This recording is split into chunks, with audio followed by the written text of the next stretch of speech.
ये खबर केआर मंगलम यूनिवर्सिटी द्वारा प्रस्तुत की गई है।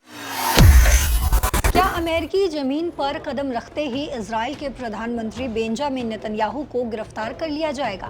क्या वॉशिंगटन डीसी की सड़कों पर फूटा ये आक्रोश अमेरिका और इजराइल के रिश्तों को हमेशा के लिए बदल देगा?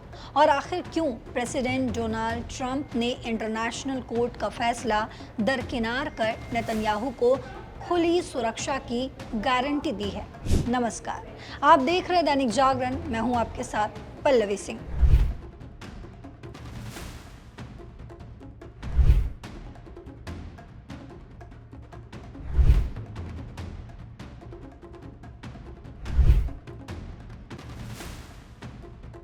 जरा सोचिए, एक तरफ दो देशों के सबसे बड़े नेता बंद कमरे में एक बेहद ही सीक्रेट और ताकतवर मीटिंग करने की तैयारी में है, तो दूसरी तरफ उसी शहर की सड़कों पर हजारों लोग उतर आते हैं और इंटरनेशनल क्रिमिनल कोर्ट के नाम पर गिरफ्तारी के नारे लगाते हैं। जी हाँ, ऐसा ही एक बड़ा हाई वोल्टेज सियासी ड्रामा वॉशिंगटन डीसी में व्हाइट हाउस के बाहर देखने को मिला।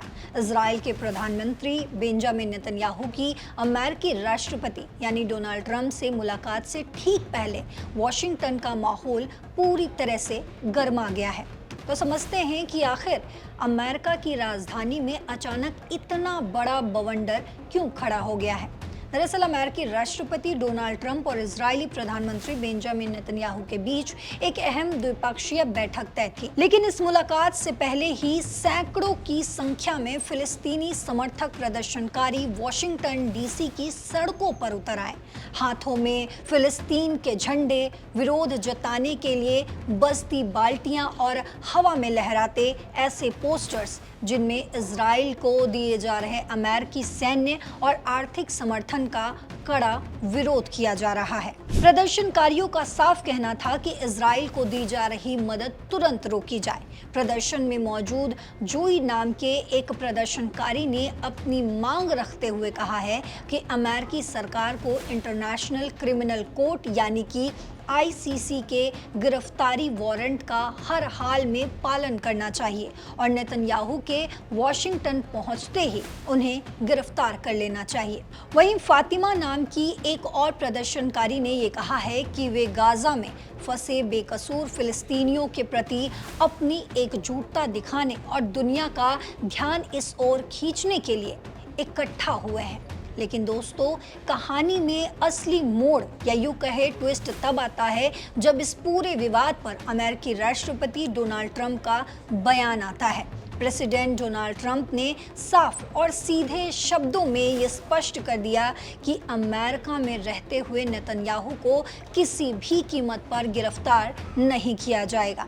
ट्रंप ने तो यहाँ तक संदेश दे दिया है कि नेतन्याहू अमेरिका के मेहमान हैं और उन्हें पूरी राजनयिक सुरक्षा हासिल है। अगर इस पूरे विवाद की जड़ की बात करें तो इंटरनेशनल क्रिमिनल कोर्ट यानी कि आईसीसी ने साल 2024 में गाजा संघर्ष के दौरान कथित तौर पर हुए युद्ध अपराधों और मानवता के खिलाफ अपराधों के आरोपों के तहत बेंजामिन नेतन्याहू के खिलाफ वारंट जारी किया था। हालांकि इजराइल और अमेरिका दोनों ही आईसीसी के इस अधिकार क्षेत्र को खारिज करते हैं।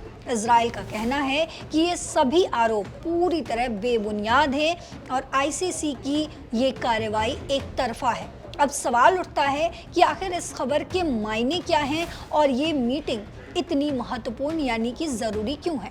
दरअसल ये विरोध प्रदर्शन सिर्फ दो नेताओं की मुलाकात का विरोध नहीं है, बल्कि ये अंतर्राष्ट्रीय कानून और वैश्विक राजनीति के बीच खींचतान की एक बहुत बड़ी मिसाल है। एक तरफ जहां अंतर्राष्ट्रीय मंचों और आईसीसी से जुड़े देश इजरायली कार्रवाई पर सवाल खड़े कर रहे हैं, तो वहीं दूसरी तरफ अमेरिका का मौजूदा नेतृत्व खुलकर अपने सबसे बड़े सहयोगी इजराइल के साथ चट्टान की तरह खड़ा नजर आ रहा है। वहीं ट्रंप द्वारा नेतन्याहू की गिरफ्तारी से इनकार करना ये कहीं ना कहीं दर्शाता है कि अमेरिका किसी भी सूरत में अंतर्राष्ट्रीय अदालतों के दबाव में आकर अपने विदेश नीति के फैसलों को नहीं बदलेगा।